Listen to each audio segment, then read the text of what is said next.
Muito bem, seja muito bem-vindo. Estamos de volta aqui com a sessão Eu Conto a Sua Falta. E hoje eu tenho a carta aqui de Inês Oliveira. A Inês, que já é uma grande amiga aqui do canal, e ela ouve todas as histórias, comenta todas as histórias para ajudar o nosso canal. É uma pessoa iluminada. Só que um dia ela também resolveu escrever o seu conto e nos mandou essa história.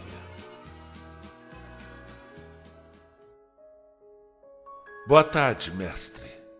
Eu não sou escritora, mas eu sempre tive vontade de escrever.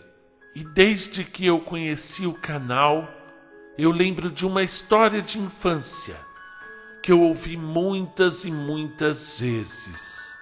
Era a história que o meu avô contava sobre a vida dele, que pode ser meio fantasiosa, porém foi um relato que marcou muito a minha infância. E eu gostaria muito de escrevê-la.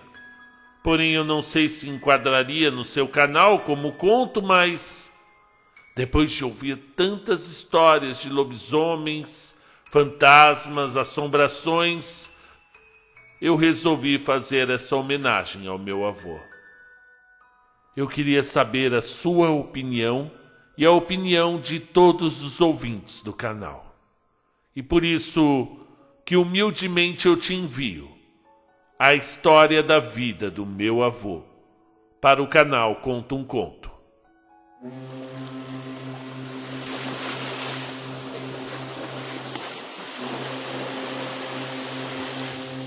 O ano era de 1910. Rosário era um navio robusto e experiente.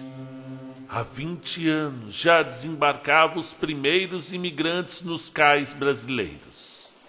Milhares de estrangeiros vieram nos tempos anteriores para além-mar construir e edificar um novo mundo. E a vida nova estava aqui, no além-mar, para o casal Gênova e Miguel. Era para uma fazenda de café na região das Minas Gerais que foram levados o casal quando aqui chegaram. Trabalho duro, debaixo de sol na lavoura. A escravidão estava abolida no papel desde 1888, mas, na prática, o 13 de maio não passava de um papel cheio de tinta. As condições, Marcelo, as condições de trabalho eram péssimas. Jornadas árduas, pouco pagamento, moradias improvisadas, casas de pau a pique, muito trabalho, muitos insetos e pouca comida. Mas os dois se amavam muito. Ah, como isso era um fato! Como eles se amavam! E quem tem amor é feliz. Gênova, uma belíssima ragazza de cabelos castanhos e olhos muito vivos, muito azuis. E Miguel, o mais típico homem toscano visto naquelas bandas, alto, magro e sorridente. Gênova e Miguel. Quando estavam juntos, difícil era saber se era uma festa, uma briga ou uma simples conversa de fim de tarde, porque os carcamanos, como pejorativamente chamavam, era um povo feliz, um povo que falava alto, falava com a mão, um povo que ria e brigava. E como brigava, Marcelo. Em uma dessas brigas, Miguel ficou vermelho como um pimentão e gritou já no limiar da porta: "Porca miséria que eu vou me embora!" E foi, mas não para muito longe. O ragazzo foi até a fazenda vizinha, pegou o serviço por lá e deixou a bela Gênova, grávida de 6 meses. Mas isso também era comum na briga entre os dois. Eles viviam assim, brigavam, se afastavam. Miguel ia para a fazenda vizinha, Dava saudade e voltavam, cada vez mais enamorados, cada vez mais se amando. Gênova chegava a sorrir quando viu o seu Miguelito voltando, cheio de saudades, trazendo presentes e muitos beijos para a amada. Assim aconteceu algumas vezes. Gênova valorizava a cena, é claro, como dizem os mais novos, mas aceitava o spiacente. Só que dessa vez foi diferente. Dessa vez alguma coisa aconteceu. Alguma coisa deu errado dessa vez. Gênova estava no 7º mês de gravidez. Miguel ainda não tinha voltado da fazenda vizinha. Só que, bem, Gênova deu à luz antes. E Miguel nem imaginava isso. Na cabeça dele ainda tinha uns dias para o bebê vir. Tinha, aliás, uns bons dias pela frente. Mas com 7 meses, apenas com 7 meses nasceu a criança. Eu disse a criança? Me enganei, porque eu queria dizer as crianças. Sim, as crianças vieram. O Ricardo e a Ricardina. A Ricardina e o Ricardo, as duas crianças. Os gêmeos brasileirinhos. Os bambinos italianos brasileirinhos, Ricardo e Ricardina. A Gênova adorava, ela adorava esses nomes. Mas e agora? Eles brigaram, estavam brigados. O Miguel achava que viria o bebê só daqui a 2 meses. Tava emburrado com a esposa. La dona mandou um capataz avisar o impiasto. Vai lá e avisa o Miguel que as crianças nasceram. Os bambinos, avisa, Germano, avisa o Miguel. Só que dessa vez o Miguel não estava naquela fazenda. A vizinha que volta e meia ele arrumava o serviço. Ele não estava lá. E toca o Germano procurar o Miguel e nada do Carcamano. Então o compagna Germano foi de fazenda em fazenda, procurando o companheiro, procurando o compadre, até encontrar o Miguel numa cidade vizinha. Miguel do céu, Miguel, as crianças, Miguel, os bambino. O quê? Os bambino, Miguel, as crianças, Katsu. Nasceram os bambino, Miguel. Tudo bonitinho, rosadinho, coisa bela. A Gênova? Isso, Miguel, nasceram seus meninos. 2, Miguel, 2 belinho, rosadinho, coisa linda. Miguel ficou feliz. Aliás, Miguel ficou maravilhado, ficou muito feliz. Ficou troppo felice. Saiu pulando pela fazenda, saiu fazendo a festa, correndo pelo curral, chamando todo mundo para avisar que os bambino tinha nascido. Os filhos do seu sonho num novo mundo. Tem que registrar os meninos. Tinha que fazer a certidão de nascimento. Mas, conforme os costumes da época, a gente tinha que ir na província para registrar a criança. Só que o Miguel, chegando lá na província, de fato registrou as crianças, mas com os nomes de José Miguel Filho e Balbina. Sim, amigos. Nada de Ricardo e Ricardina. José Miguel Filho e Balbina. Balbina e José Miguel.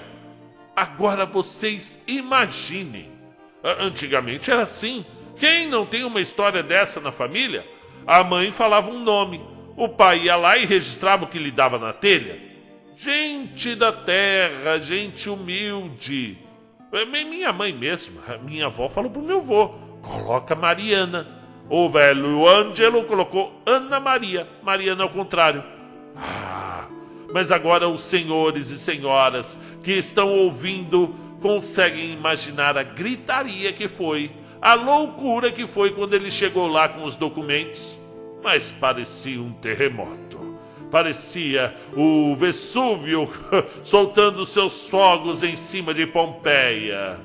não te piove, e é Zé Miguel e Balbina, e não te chove mais nisso. Ricardo e Ricardina, Zé Miguel e Balbina, Ricardo e Ricardina. E assim foi, o ano inteiro. Gênova continuou chamando os Bambinos de Ricardo e Ricardina, e o pai continuou chamando José Miguel e Balbina. E a confusão estava feita. Mas o tempo, veja só, o tempo foi passando, as crianças crescendo, e Gênova começou a sentir a falta de uma vida confortável. Começou a sentir as dificuldades da vida sem conforto, pobre, sem uma alimentação adequada, sem cuidados de saúde necessários, passando a se sentir constantemente cansada. Aquela menina linda estava ficando velha, com a sua saúde debilitada. Balbina ou Ricardina, a sua filha, a ajudava em tudo que podia, mas a cada dia o povo podia reparar na Gênova mais e mais cansada. Era uma moça bonita, dos cabelos castanhos, dos olhos azuis, mas a vida foi cansando a Gênova. Vida muito simples, trabalho na terra, na plantação, falta remédio, falta uma vitamina. Antigamente não tinha muito disso, não tinha acesso. A vida era simples, mas gostosa, era uma vida gostosa antigamente. Todo mundo se ajudava, todo mundo comia junto no barracão. E era muita risada, muita alegria. O pouco se transformava em muito. Todo mundo repartia. E até o nhô natalino, lá da Casa Grande, tinha inveja da gente, do povo simples, das músicas que a gente cantava. Dava para ouvir da matriz a nossa festa. Lá no barracão, todo mundo junto, todo mundo falando com as mãos. Mas nem tudo foi festa. Tinha tempo sim de alegria, e tinha tempo de tristeza. E naquela manhãzinha de agosto, aquela manhãzinha fria de agosto, com uma neblina fina, aquela manhãzinha ia marcar o começo dos tempos de tristeza. A dona Gênova, a ragazza innamorata, a belíssima Bambina dos olhos azuis, estava ali, cedinho, cedinho, na neblina, lavando roupa no riacho. Uma comadre da gente, a Juliana, passou ali perto um pouco antes e ouviu a dona Gênova cantando baixinho uma cantiga da nossa terra. Eu vi, ela estava cantando agora há pouco. Foram ver a mulher. Ela tinha passado mal, ali mesmo na beira do riacho, lavando roupa. Tadinha, ela morreu ali, quietinha, com a bacia na mão. A Gênova, a moça dos olhos azuis, a mãe da Ricardina e do Ricardo. A gente nunca sabe quando a nossa vida vai mudar completamente, não é? Ninguém se lembra quando foi a última festa com a dona Gênova no barracão, quando se ouviu a sua última risada alta, quando viram aqueles olhos azuis brilhando pela última vez. Todo enterro é triste, a gente sabe disso.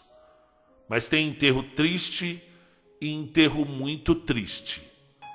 Esse foi um daqueles muito, muito, muito tristes. Tava ainda aquela garoinha fina descendo e o povo simples ali, quietinho, chorando quietinho. As crianças nunca tinham visto a italianada tão quieta. Eles não entendiam direito ainda. Acabou-se Dona Gênova e a vida seguiu. A vida sempre segue, sempre segue. Os meninos cresceram, mas o que era antes difícil agora ficou muito mais. Até que finalmente veio a separação dos gêmeos. O pai ia casar de novo. Seu Miguel tinha arrumado novas núpcias.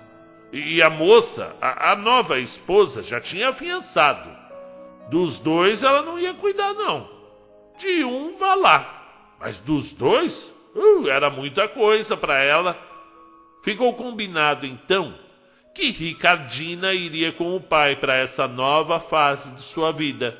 Mas que Ricardo, o menino Ricardo, iria ficar com o padrinho. Ricardo ficaria com o padrinho, um grande fazendeiro, dono das terras para mais de bandas. Esse padrinho tinha até um garimpo na região da Serra do Espinhaço. E o Ricardo ia ficar lá trabalhando no garimpo. Não tinha jeito, não é? A mãe morreu ali, sentadinha na beira do rio. O pai se foi com a irmã. Agora era ele com ele mesmo. Era o Ricardo sozinho nesse mundo. O jeito era ser forte. Mas o Ricardo era forte, sim. Ele era bem forte. E foi para o garimpo do tio, do padrinho. O ano era de 1931, quando ele chegou ao garimpo. Já era um homem. Trabalhava de sol a sol. Essa vida não tem folga, não. Não tem dia santo nem moleza. Chegava com a roupa toda molhada, bateando durante todo o dia. E por mais que trabalhasse, jamais conseguia pagar as dívidas que tinha de fazer justamente para continuar trabalhando. Que eram dívidas relacionadas às ferramentas que ele usava, coisas como os suprimentos que ele tinha ali. O tempo passava e aquilo realmente parecia uma escravidão. Porque ele tinha que pagar as roupas, a moradia, os utensílios. Era um ciclo de dívidas, muitas dívidas e pouquíssimo dinheiro. Às vezes, à noitezinha, quando chegava do trabalho e não desmaiava na cama de palha, ficava mascando fumo no varandão da fazenda, pensando na irmã, na mãezinha e até no pai. Dava uma saudade da vida de menino, daquela casinha humilde, do barracão com os carcamanos.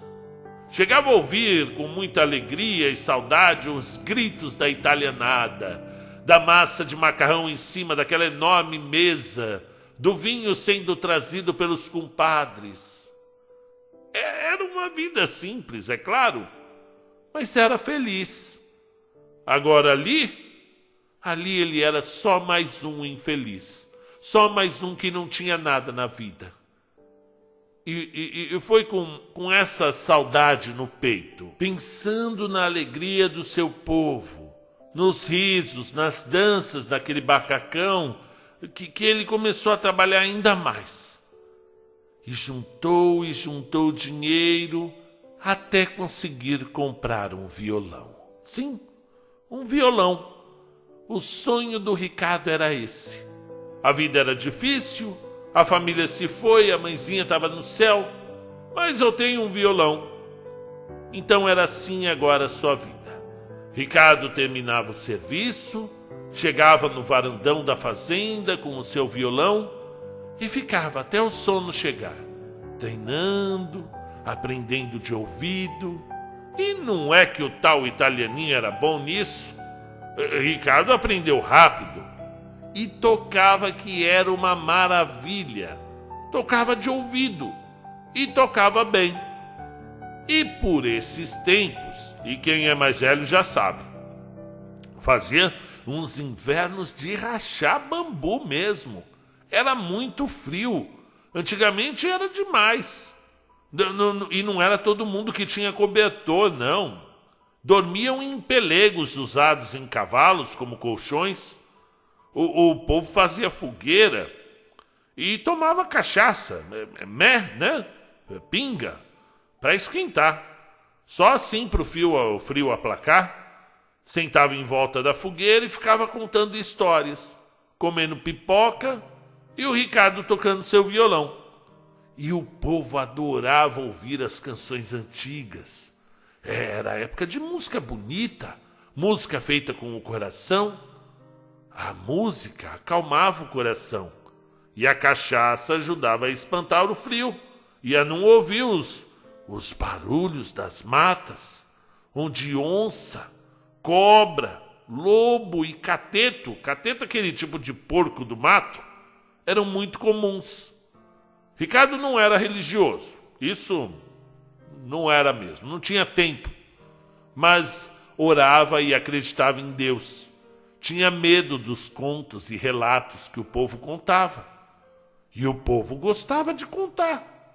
E uma história acontecida lá para o norte de Minas ou até no sul da Bahia vinha descendo de fogueira em fogueira, de causaria em causaria, até chegar aqui por essas bandas. História de gente finada, história de assombração, de seres das matas, história de lobisomem, de saci. O povo conta, ué.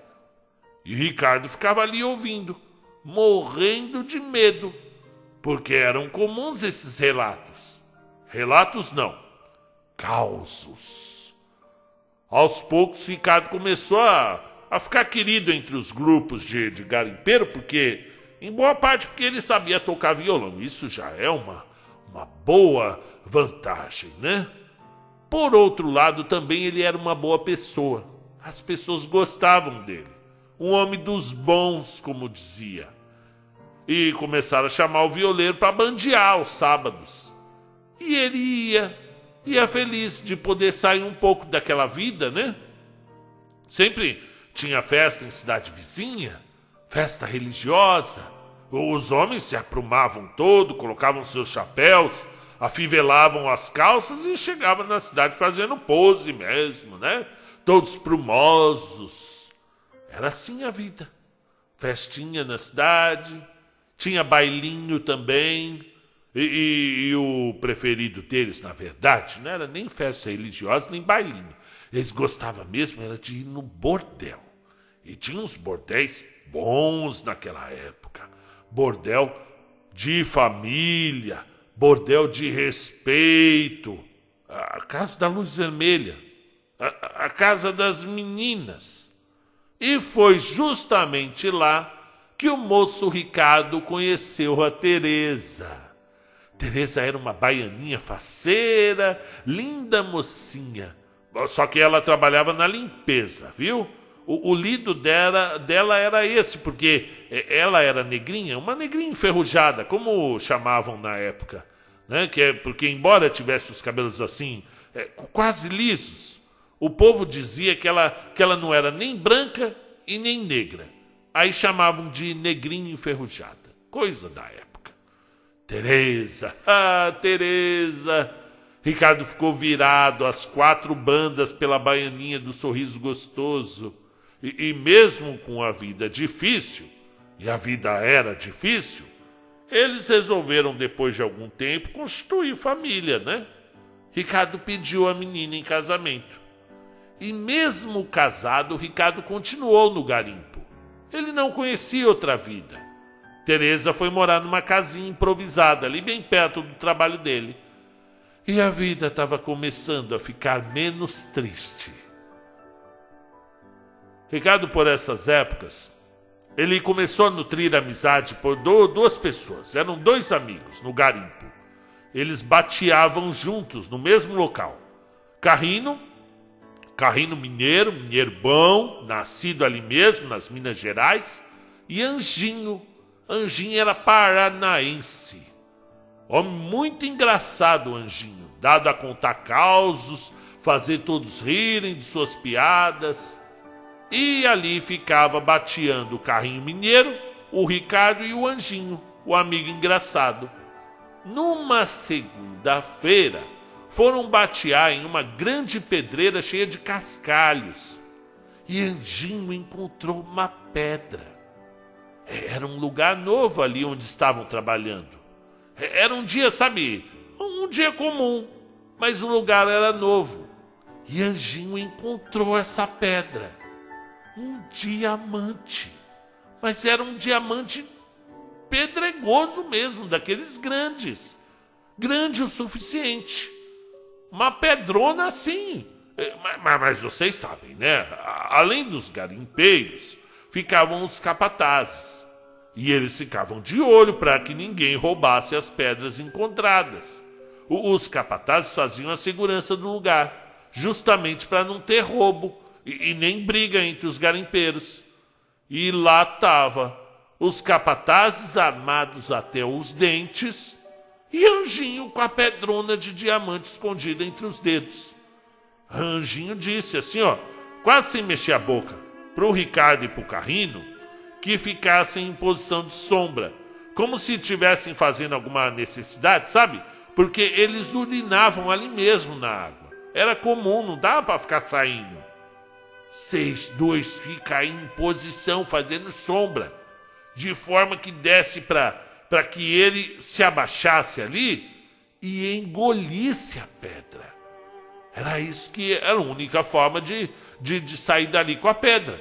Porque para sair do lugar ali, eles tinham que fazer uma revista bem apurada mesmo. Mas era bem apurada. Só se tivesse dentro da barriga a pedra, era o único jeito. Levar a pedra embora na barriga. O Anjinho iria engolir a pedra de diamante e depois fugir dali, sumir no mundo. Mas que depois ele iria enviar o seu paradeiro e avisar os dois amigos, para que após a fuga e a venda da pedra, dividissem o dinheiro entre eles. Olha, eu sei que ia dar uma boa quantia para cada um. Dava para mudar de vida, dava para sair daquele lugar. E assim foi feito. Anjinho engoliu a pedra. E à noite foram para a fogueira, né? Não queriam chamar a atenção, não queriam mudar a rotina. Foram para a fogueira para comer, dormir, tomar cachaça, tocar violão, como todos os dias. E a noite caiu, escureceu, e todos, como sempre, estavam ao derredor da fogueira. E aí a prosa começou. Anjinho, com seu jeitão de fazer graça, disse assim: como é que será que é do outro lado? O céu e o inferno. Todo mundo começou a rir. E cada um tratou de dar a sua versão de como achava ser o lado de lá, né? Lá. Um dizia ser bom, o outro dizia que nunca queria conhecer. Enfim, todo mundo proseando. Mas Ricardo estava com medo. Ricardo sabia que alguma coisa iria acontecer. Ricardo estava tenso. Pelo fato de saber do acontecido, é claro. Só imaginava o que ocorreria se alguém descobrisse ou tivesse visto o Anjinho engolir o diamante. E se alguém viu? E agora? E se alguém contar para o chefe? Casos assim, o coronel não mandava chamar a polícia, não. Tudo se resolvia ali mesmo.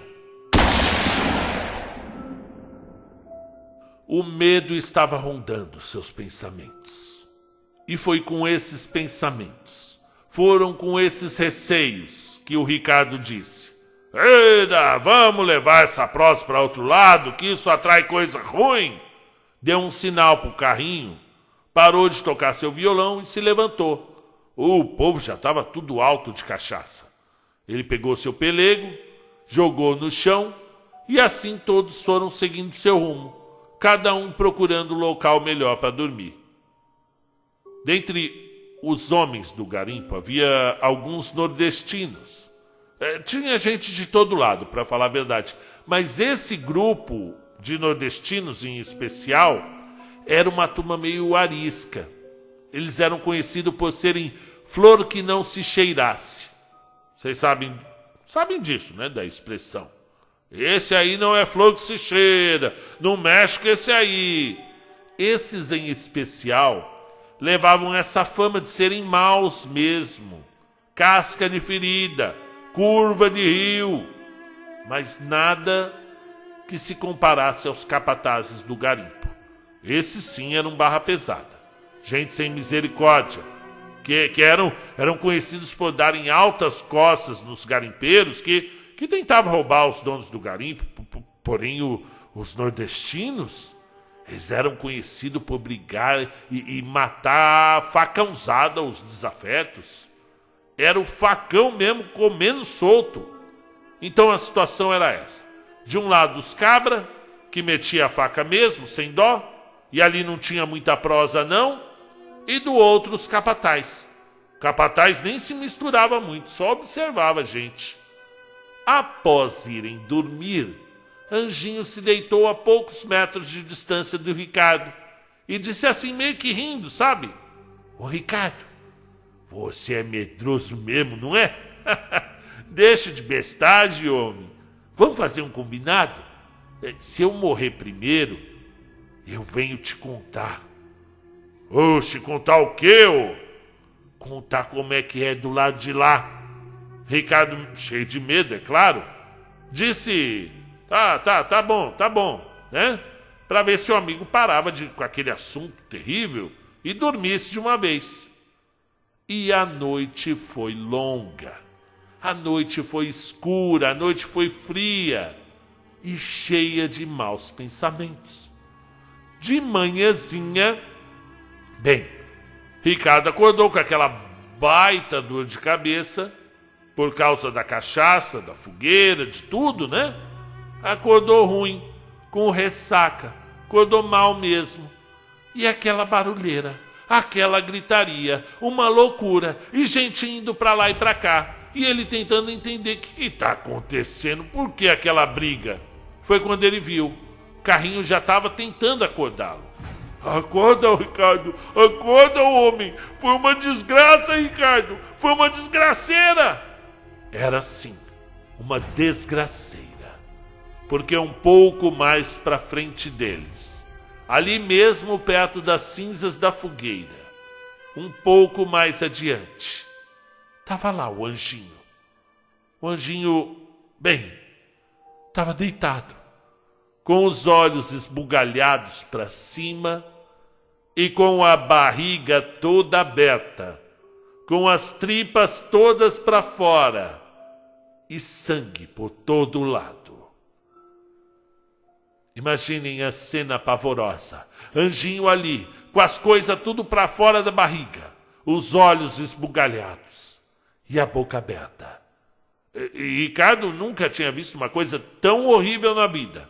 Deu um salto de desespero, pulou de pé apavorado. E o amigo ali, já duro do frio e da morte, com o bucho aberto. Agora, os senhores e senhoras, imaginem como o Ricardo ficou. O Ricardo, o menino, filho de Miguel e Gênova, que vieram no navio chamado Rosário em 1910. Vieram da Itália, tentando uma vida nova, uma vida melhor. Mas as coisas não saíram como eles imaginavam. O Brasil não era do jeito que eles sonhavam. Ricardo, longe do pai, longe da irmã, trabalhando no garimpo, tinha o sonho de melhorar sua vida. Seus amigos ali do lado dele, um ajudando o outro, um dando forças para o outro. E no dia em que seu amigo havia encontrado a pedra que tiraria todos eles da miséria, a pedra que compraria para ele um fazendão, uma boa quantia de gado, alguns cavalos e quem sabe até um automóvel, no dia em que seu amigo tinha finalmente dado a sorte grande, a desgraceira aconteceu. A tristeza pousou novamente na sua vida. Logo o Anjinho, logo o amigo mais animado, a alegria desfogueirada, o contador de causas, o contador de piada, o fanfarrão, o Anjinho, lá, com a barriga toda aberta, que nem um bicho quando a gente quer limpar as tripas. Colocaram o corpo na carroça para levar ao cemitério. Naquela época sequer avisavam as autoridades, era tudo ali mesmo. Era tudo pela lei de Deus. Os capatazes começaram a fazer a contagem para ver quem e quantos haviam fugido. E quem tivesse sumido certamente seria o assassino cruel do Anjinho, pois foram os 3 cabras do Nordeste. Os 3 eram os únicos que não se encontravam na localidade. O corpo partiu para a cidade na carroça, para avisar a família, para mandar um telegrama e para chamar a polícia. E a polícia foi chamada. Fizeram perguntas, rodeavam os que tinham ficado. O tempo passou e ficou por isso mesmo. Ricardo voltou ao garimpo. O garimpo que deixa doente, que não tem condições mínimas, o garimpo que brinca com os nossos sonhos. Sua família dependia daquele dinheiro. Era a única opção por aquelas bandas. Certa tarde, Ricardo estava lá, tristinho, cabisbaixo, bateando num córrego debaixo de umas cavernas fechadas, coisa comum na região. Estava lá bateando, pensando na vida, quando ouviu um barulho. Um barulho fino, baixinho, mas constante, que vinha aos poucos crescendo. Aquele barulho, sinceramente, arrepiou a alma do Ricardo. Psiu! Ei! Psiu! Ei! Você! Psiu! Ricardo olhou para o lado, olhou para o outro, não viu ninguém. Eita! Se abaixou e continuou bateando. Deu uns minutos e de novo aquele barulho. Psiu! Ei! Você! Aqui! Foi quando o Ricardo olhou para trás. Ele fez a besteiragem de olhar para trás. Ali, pertinho, muito perto do riacho, tinha um pé de gabiroba. É uma frutinha do cerrado, sabe? Essas frutinhas dão num arbusto, fica ali grudadinho no arbusto, e em cima desse arbusto brotava uma luz. Uma luz terrível, muito forte, como se o sol estivesse de frente para ele, quase o cegando. E então ele ouviu. Da luz que saía do arbusto, estava saindo também uma voz. Ricardo! Ô Ricardo! Sou eu, Ricardo. Eu tô aqui, Ricardo. Eu sou seu amigo.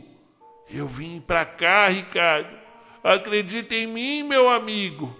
O que é isso? Sai daqui, pelo amor de Deus. O que você quer? Do lado de lá, Ricardo. Do lado de lá. Não é nem do jeito que eu falava. E nem do jeito que você pensava. É isso, Ricardo. A vida é diferente pra lá. A vida é diferente. Ricardo caiu no córrego e quase não conseguiu sair do outro lado. Passou dias com tremores, uma febre muito alta e diarreia. A vida não é aqui do jeito que você pensava e nem do jeito que eu falava, Ricardo. É diferente. Levaram-no para se tratar ao médico, para a clínica, para o doutor, e cada dia Ricardo ficava pior. Fizeram os exames, as radiografias, exame de sangue, de urina. Não eram boas as notícias. Ricardo estava com malária. Sim, malária era a doença mais triste que havia na época. Só que Ricardo não morreu disso. Mas a doença deixou sequelas. Ricardo nunca mais viu ou ouviu falar do pai e da irmã. Nunca mais viu os parentes italianos. Seu dedo anelar perdeu o movimento. A vida se tornou mais solitária, mais triste. Ricardo nunca mais bebeu. E Ricardo nunca mais tocou violão. Essa foi a história do meu avô, que eu queria dividir com vocês. Meu nome é Maria Inês Oliveira Moura. Muito bem, pessoal. Nossa, que história. Inês, como que você guardou durante todo esse tempo. Você é uma amiga minha, né, Inês? Você está no canal já há tanto tempo e comenta todas as histórias e conversa comigo e manda áudio. E seu marido também é um amor de pessoa, porque eu fiquei sabendo que vocês dois ouvem juntos as histórias, né? Ah, Inês, eu adorei essa história. Eu confesso que eu peguei ontem essa história. Sentei na sala enquanto meu filho brincava ali, enquanto minha esposa estava chegando do trabalho. E falei, vamos ver aqui, né, como é que é. Né, pô, a Inês mandou uma historinha, ela é tão legal, vou dar uma olhada. E aquilo foi tomando uma proporção, né, porque eu entrei na história da Genova e do ragazzo enamorato e fui entrando na história. Eu fui me aprofundando e ela pedia mais, e ela pedia mais, e eu ia lendo mais, e foi ficando mais tarde, eu lendo. Estou aqui apaixonado por essa história e quero te agradecer muito, falar que você teve um talento muito grande em conseguir se lembrar de tudo e colocar no papel para mim. E eu tô aqui, ó, com os pelos dos braços arrepiados do Ricardo, da história dele. Eu tenho certeza que a história de muitos imigrantes foram assim, não só dos imigrantes, como dos ex-escravizados também, aqueles que foram colocados aí no Brasil sem emprego, sem condições, e o século XX, muitos deles mal conseguiram sair do aluguel, né? E agora, aos pouquinhos, só depois de 100 anos, que aos poucos a gente vê a comunidade italiana, assim como a comunidade japonesa, espanhola, né? Porque foi uma loucura, eles vieram assim, né, num programa realmente do governo para dar emprego para esse povo que estava passando fome lá na Europa e estava às portas da Primeira Guerra Mundial. A situação estava muito tensa, eles vieram para cá numa situação de miséria mesmo. E eu acho muito estranho, às vezes até, eu também sou de descendência italiana, embora eu poucas vezes fale isso, porque, sinceramente, não faz muita diferença. Eu nasci aqui em São Paulo, eu sou aqui de São Paulo, sou caipira de São Paulo, né? Mas não tem gente que precisa falar, né? Nossa, eu sou europeu, viu? Eu tenho sangue europeu. Como se mudasse o fato de nós estarmos aqui num país cheio de dificuldades, né? E eu sei que os meus parentes, meu nono, minha nona, eu lembro do meu nono, da nona, né? Eu lembro de ter ido criancinha ainda no enterro da nona, né? Foi muito triste lá no interior de São Paulo. Minha família é de Piraju, né? Tem bastante gente em Piraju, Tejupá, né? Tem gente da família Fávaro no interior de São Paulo todinho, um pouco no Paraná, né? Então, não duvido que meus antepassados tenham passado isso também. E eu tenho muito carinho pela minha família Fávaro e minha família Furlan, e acho muito triste que alguns descendentes desses mesmos italianos, espanhóis, hoje olham para o imigrante com aquele olhar o que você está fazendo aqui na minha terra, né? Poxa, apenas 100 anos a gente chegou aqui, miserável também, né? E hoje muitos deles se comportam com atos de xenofobia, né? Eu sei que eles vieram para trabalhar e trabalharam duro, ajudaram a construir esse estado, né? Que hoje é de gente muito trabalhadora, né? Assim como os outros estados também, Minas Gerais, todos eles, né? Aqui o Brasil é um país de gente que sofre muito e trabalha muito, né? Então não tem muito o que falar, né? Só fico triste às vezes de ver algum aluno meu que chegou agora de um país numa situação difícil, sofrendo preconceito dos netos e bisnetos daqueles que também chegaram na mesma situação. Então, achei muito linda essa história. Eu me senti no barracão ali cantando com eles. E é isso. Um grande abraço para você, minha querida amiga, para o seu esposo também. E você que gostou, comente. É muito importante que você conte um pedacinho da sua história aqui também. Fala, eu me vi nessa história, minha família também aconteceu isso. Conte pra mim, por favor. Até a próxima.